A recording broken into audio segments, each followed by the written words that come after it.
এই ছেলেটির কাছে ছিল এক অদ্ভুত শক্তি। সে ফেরেশতাদের দেখতে পারত। একদিন সে দেখল মাঠে এক ফেরেশতা একজন খেলোয়াড়কে আশীর্বাদ দিচ্ছে।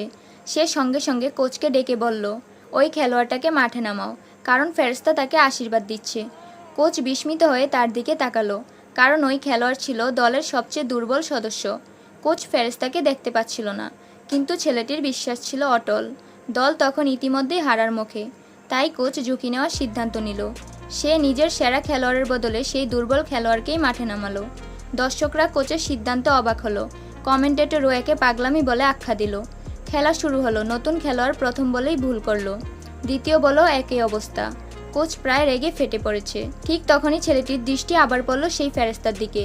সে দেখল সোনালি ফেরেশতা বলের দিকে এগিয়ে এসে তাকে ঠেলে দিচ্ছে, সেই খেলোয়াড়ের দিকে। খেলোয়াড় এবার পুরো শক্তি দিয়ে শট মারল। বল বাতাসে ঘুরে প্রতিপক্ষের সব বাধা ভেদ করে এগিয়ে গেল। সে সুযোগটা কাজে লাগিয়ে গোলপোস্টের দিকে দৌড়ে গেল। প্রতিপক্ষ কিছু বুঝে ওঠার আগেই বল জালে ঢুকে গেল। পুরো স্টেডিয়াম করতালিতে গর্জে উঠল।